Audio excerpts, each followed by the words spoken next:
kusonga mbele kidogo, so at least muda usitupate.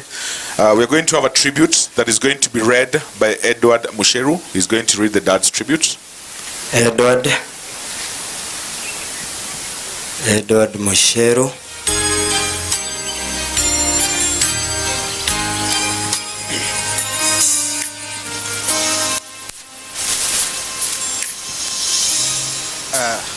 Hello all of you.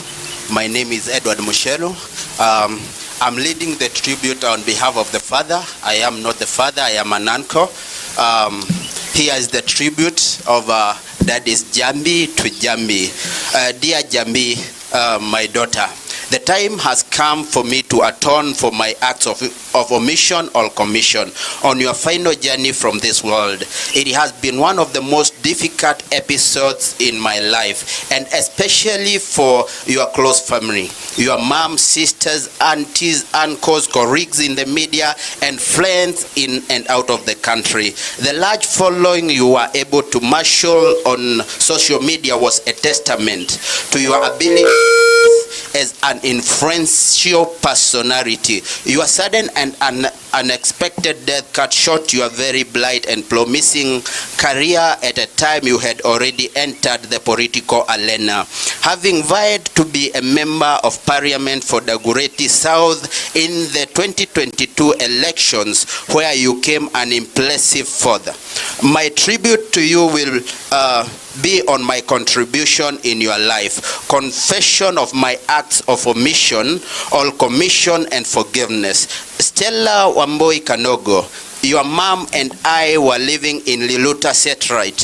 when we started our friendship, and you were conceived in 1985. She gave birth to you on January 24th, 1986. At the time, I was working at the Ministry of Foreign Affairs, having been employed in late October 1983. She visited me at the office to inform me of the pregnancy, and later, after she gave birth to you, she came back to see me. At that time, you were about 4 months old, and that was my first encounter with you as a child. Though our encounter was short-lived, and we never saw each other after that, as I was posted out of the country. All the time I was away, your mom and family took care of you, and it is only when you got to Form 1 and I was back in the country that we were able to meet, when you came to the office to look for me. You were then at Ngala Girls and came in school uniform. When I saw you, I saw myself. And when we spoke at length about your education, you later went to Alia Girls, then McKinney School, where you did your O-levels. Thereafter, you joined St. Christopher's for A-levels. And then we agreed you joined Desta University for your undergraduate degree, and where you graduated with a degree in mass communications. We took a very beautiful photo on your graduation day, which I shall always treasure. I thereafter got you a job at the Kenya Broadcasting Corporation. From the time I accepted you as my daughter, I never stopped paying for your education and supporting you in other ways. And I remember after the graduation ceremony, which I attended in 2008, you told me that you are grateful that I had been by your side in your educational journey. I would also support you from different parts of the world in many ways, especially when I was in London and Nigeria. You later told me you wanted to do postgraduate studies in international relations at the United States International University, and I did not hesitate to pay for your studies. Later, you joined Alliance Francaise to study French, and I remember on one occasion you told me there was a trip to France, and I paid for you. The following year you went again to France, as you told me you loved the country very much. You told me for you had bought lots of presents for your family and friends. That is Baba Jambi's tribute to Jambi. Oh, sorry. As far as our relationship were concerned, we had good and bad times. When times were good, we will go shopping and have lunches at some of the restaurants in town, and you enjoyed the encounters thoroughly.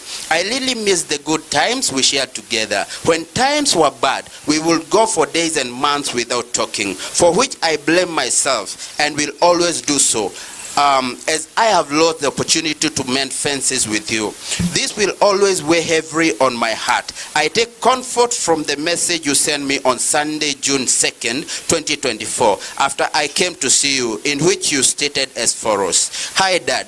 Hope you had reached home safely. So our country need the orange juice, red berry and Del Monte, and some fresh oranges and 3 tomato juice. The doctors are here, so I will have to go and we speak tomorrow. It was great to see you and reconnect. I really was praying for your recovery, so we will do just that. However, it was not to be. I confess I was not an ideal and good father at all times to you, and I left the burden on your mother for this. Those instances I failed you in many ways to stand by you as you were battling endometriosis. I regret immensely. It is too late to regret. I can only live with the reality that I failed when you needed me most, and I'm not proud at all of my conduct. You have been a shining beacon to many, and your legacy needs to be continued. I will endeavor to play my part in keeping your legacy alive. I remember when I told you I was brought up by the Salvation Army Church at their children's home at Kabete. You are very impressed and commended me for having fought against all odds to reach where I had reached in my career as a diplomat.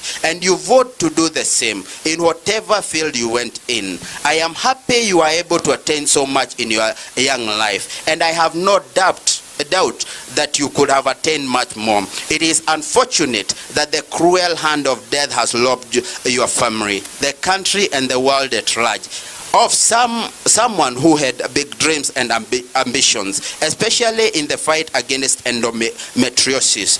The deep pain and low sorrow I feel at this time is indescribable, but I will try to preserve and stay strong like you. Persevere and stay strong like you. You are a little fighter. At the hospital, by your bedside, with your mom on the night you left us, you told me you were the same blood, and that you were happy I had come. We reconnected, and I hope we shall reconnect again someday. May the Almighty God rest your soul in eternal peace. Jambi. Asante sana. Asante sana. Sasa hii mbogi ya media sijui tutafanyaje. Mbogi huko nyuma inateta. Inateta. Tumeweka barricade. Tumeweka barricade, hawezi kuona. So sijui tutafanyaje.